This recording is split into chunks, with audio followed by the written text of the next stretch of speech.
Today I'm joined by someone who I was lucky to again be part of a journey, Jeffrey Hoogland, track cyclist, started out as a BMX rider. Jeffrey is Olympian 2016, newly crowned world champion in track cycling team sprint and also in the kilometer time trial by setting a new world record on sea level. Yes. And that was an amazing race where I had to carry you off the bike. Yeah, it was quite impressive. Yeah. So if I find the opportunity to link that up, I will do that. So basically, Jeffrey did the 1 kilometer and went so deep into his reserves that you basically had to be carried off the bike. Yeah, my muscles didn't do anything anymore. Yeah, welcome Jeffrey. Yes. Let's get that started. Jeffrey, in your life as an athlete, what was your darkest moment? I have to say I don't really have a lot of dark moments, but since like Olympic Games was so important for me, I would say together with it was quite a big achievement. It was also like a dark moment because I expected a lot from the Olympics. Yeah, at the end it didn't work out how I had it in my mind, and the results were not good there. So I had a pretty big setback from Rio Olympic Games. And how did you recover from that setback? I took a lot of time off and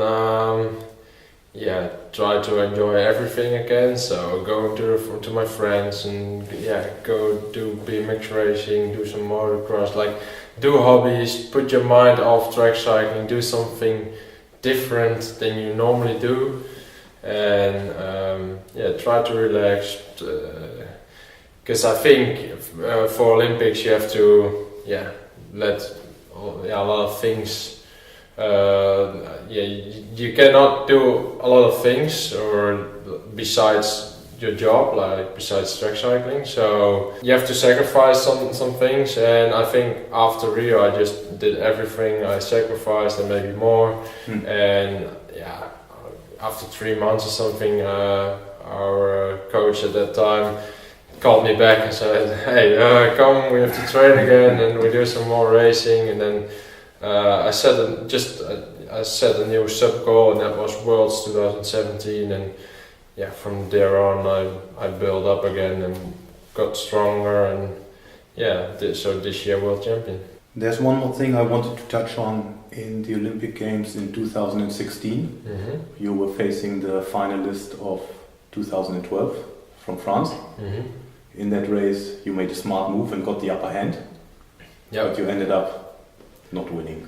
I made a smart move, and like 50 or 75 meters later on he made the same move on me, and then he took the lead, and the speed was low, so we both accelerated and didn't make it on time at the finish. But it was a really good move, but then I thought I had it in my pocket and he just did the same with me, and then I was in his pocket. And what did you learn from that?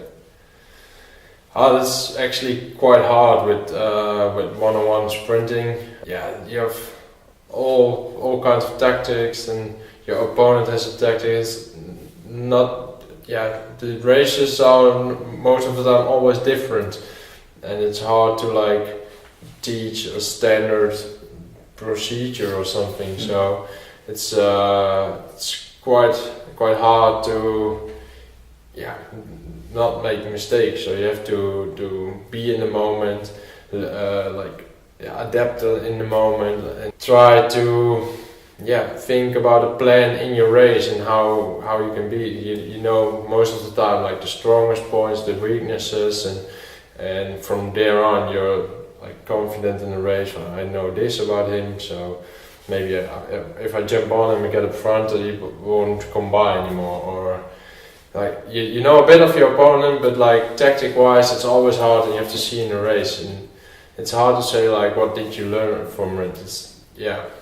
I of course learned that I did something smart, and he copied that at the end, so I had to stay a bit lower because that was possible, but I didn't because I thought he was going up a bit. So it was like watch more and think about your movement more and then what comes next, and not just like, oh, I did this nice movement and now I'm ahead and I think that it was so good, and then like enjoy your movement and then but keep sharp that someone is still willing to win as well. Yeah. You have to beat that. What was your best moment? At the end, my best moment is quite short. A while back, it's the World Championships in Apeldoorn. I think that was my best moment, like world champion in the elite class on high level racing, and that gave me a lot of motivation, and I hope like that's a start. It's my biggest achievement at the moment, but I hope it's also a start from more achievements. And we were really happy with the team sprint as a team, that it all worked out, and we always focused on the team sprint, and we were just super happy that came out. And also at the Worlds and Sprints I made the mistake and didn't end up the podium in sprint, but then I had like the power and the strength to do the kilo on my best, and at that moment on a world record at sea level. It's also worth noting that in the 2 World Championships before in the team sprint you ended up second, right? Yeah. So 2 times second, and then... Yeah, we were close a lot of times, but now we made it work, and I think it's the most important thing that we achieve goals as a team and work as a team.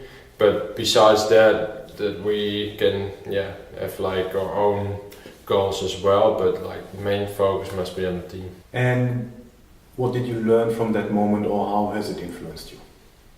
I mean, you mentioned already that you believe it's the start of even more. Anything else to add? Some more motivation, and you cannot have enough titles as an athlete, and you always want more and better and bigger, and I think that's just natural. And what I say, just motivates to do more, work harder, and it shows you're in a good way. That's what I want to continue. Okay, what advice would you give your younger you? So if you could travel back 10 years, 15 years in time and you meet yourself as a youngster, what advice would you give yourself? I think like I was just tell younger me to enjoy what he's doing and keep fun at it. I think that's the most important thing, and that's what drives me for most. And and then like have fun and go chase your goals. That's what I did, and that's what I really like, because I get really happy from reaching my goals and achieving something. That's what I get really proud of and happy, and that's what drives me and motivates me. So I think that's also the advice to the young me, like keep having fun, set high goals and try to reach it, and of course you have setbacks, but try to manage through it, and don't give up, and keep achieving, keep reaching to your goals. What are the habits that make you a successful person or athlete? What makes me successful is, I think, I have to thank a lot on talent. I'm really happy I found out I was good on the bike. I found it out quite early. When I was like 3 years old, I stepped on the BMX bike and was pretty talented on the BMX bike and had some power, and my body could have a lot of power and strength, and so there was a lot of potential in me to be a good cyclist, and I'm happy that I could take that out of my body. So I have to thank a lot I have to thank a lot for my talent and my body, that it works well for the sport I chose and what I do. So that's what's necessary for track cycling, like your body and cycling skills, and from there on it's teaching stuff, but I think I have to thank that. Also if I see you over the last years, I think also you have the ability of not getting affected very much, right? I mean, I think if you focus on something, you're pretty much in your own zone and not let, excuse the English, bullshit from the outside affect you? I think that is one of your strengths. Yeah, I think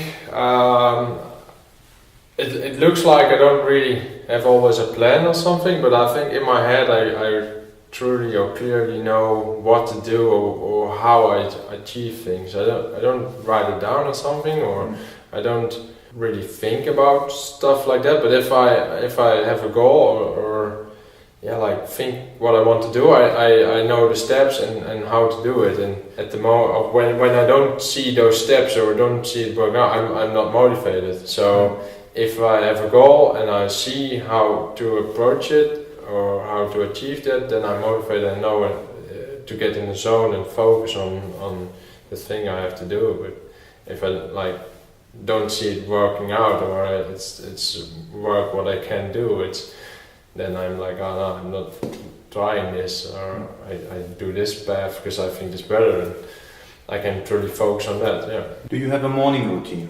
How do you get ready for the day? My morning routine, I have to hurry a lot because I'm sort of always late, and I like to do things in the last minute. So if I see some more time before leaving to training or something, I like to finish something, and then I'm late on the training. But I'm a little bit chaotic in that, but my morning routine is mostly like get out of bed and brush teeth and prepare and have your clothes on and go downstairs and eat my breakfast, and while I do that I watch some television, and most of the time drink some coffees with that, and then I already have to go to training or something. So it's a quite easy routine, but what I say is like most of the time it's chaotic. I tell it now in a quite straight order, but if I'm busy with that, it's like I have to do this and this, so it's quite chaotic. I think the Tucholsky or some writer once said, the genius likes chaos. Yeah, I think I'm sort of like that. Just chaotic, but like get things managed and done as well. Yeah, okay. It drives me nuts sometimes. But how do you prepare yourself for important moments? Yeah, it's not that I'm just prepared on that important moment. I think it starts like earlier before Worlds. It started like 2 months in front of the Worlds. Like I focus on the diets a bit more, the training focus is better, and make finishing touches. So actually I do in 2 months advance of a race, I do everything that builds my confidence. So and everything that I feel I need to do, I do, and take enough rest, and just like feeding confidence. Like you did everything, you know how you did it, you do, you're good, and like you try to get that feeling, and then at that moment it's just like you get really nervous, but I use that nerves to be sharp and ready for it. Yeah, I think pretty nervous, but I use that as a strength. Like it keeps me so sharp and puts me so focused. How do you do that? Sorry to interrupt, but how do you do that? If you feel the nerves coming up, how do you use that feeling to get into peak state? I think it has something to deal with that I'm racing since I was like 4 years old. So I know what racing is like, I know what pressure is, and it comes quite naturally to stay calm.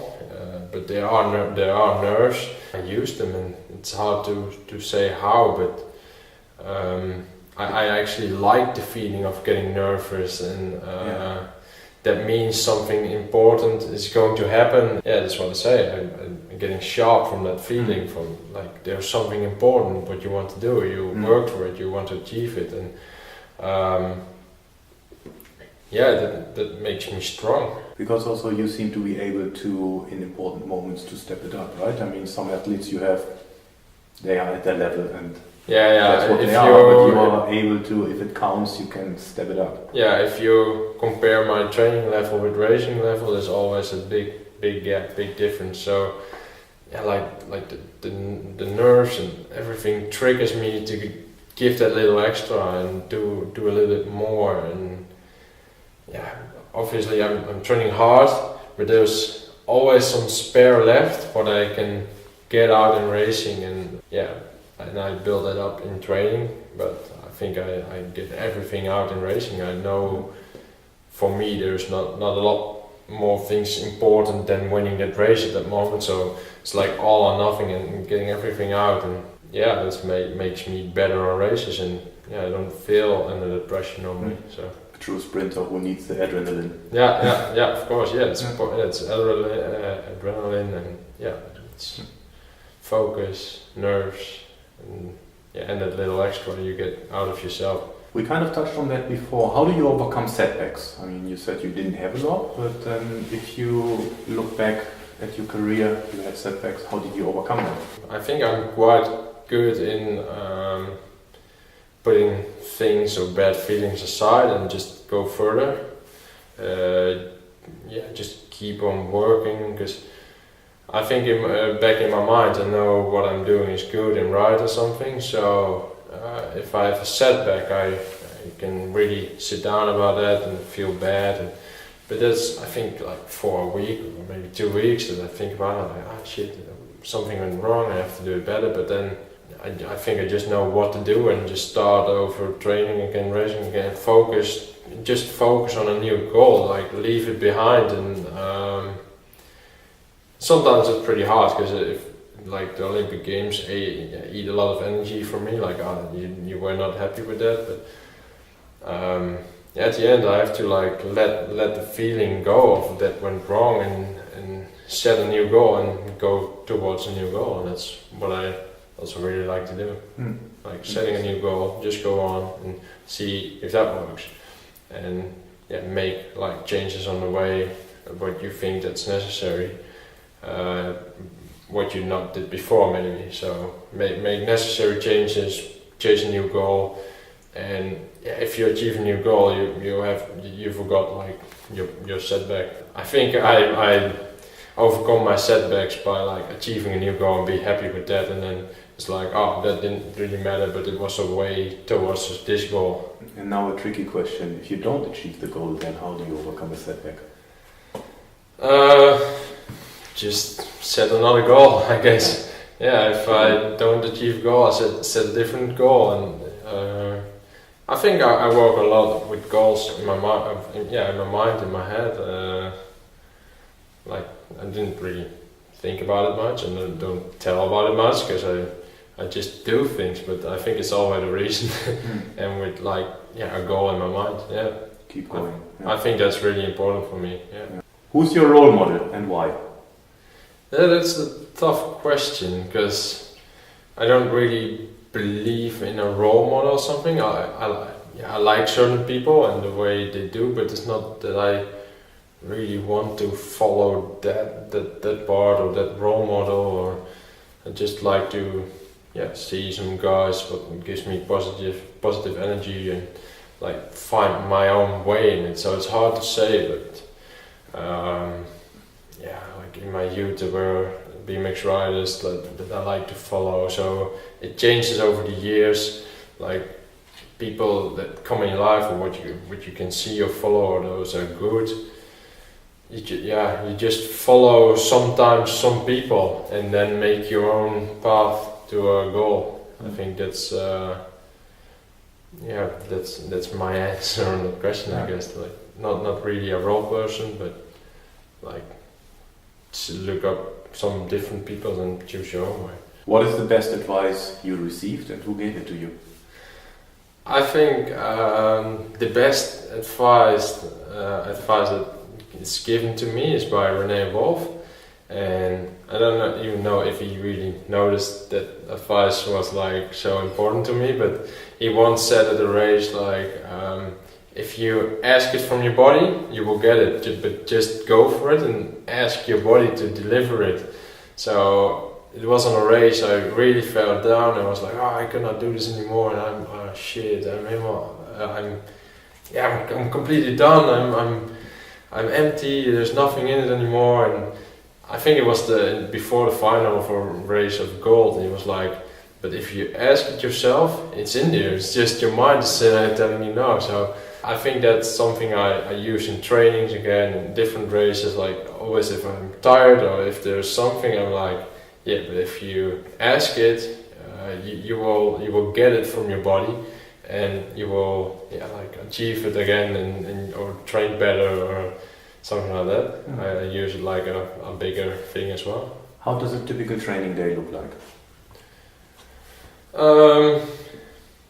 Yeah, for me it's quite normal. Like people going to work, I go to like the building, the Omnisport, where the track is, or to Arnhem Papendal, where the gym is. So I go to a location. The schedule is always like ready and clear, and you start practicing until you're done and like satisfied, and it's mostly done after 2 or 3 hours training and like rest and training.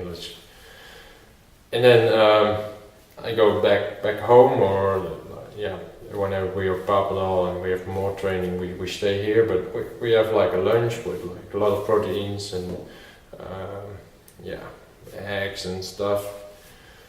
And then maybe we have another training, and you get ready for that. You take your max rest. You sit on the couch or something, or stretch your legs a bit, and just relax and prepare for second training sometimes. And then that's again, you go to the location, pick your stuff, what you need, and train for 2 or 3 hours, and then you go back home and prepare dinner. It's also with a lot of proteins. It's like the base in our what's it called? In our diet, like the base in our diet is protein. So we focus a lot on like food moments with protein, and also after training there's protein. But it's also 2 or 3 hours a day, or part of the day where you have to focus and just be ready on that moment, and then relax afterwards. And also at nights we have time off most of the time, so then it's like resting on the couch, or do everything for rest again. Bonus question: do you want to nominate someone to be interviewed? I would like to nominate Sanne Braspenings, our female track sprinter in our team, and I think she has some good answers as well. She definitely has some stories to tell. Yeah, a good story and a good answer as well. Yeah, some good answers for like life motivations or training motivations. I think she's quite good in that. Yeah. Where can people find you? People can of course find me on all social media. If you just search on Jeffrey Hoogland, and it's quite easy. You just Google the name or look it up on Facebook. We'll link it up here. You can find me, or just go to Apeldoorn or Arnhem Papendal somewhere. Yeah. Okay, good. Hey Jeff. Yes. Thanks for that. No problem. Yes. Thank you.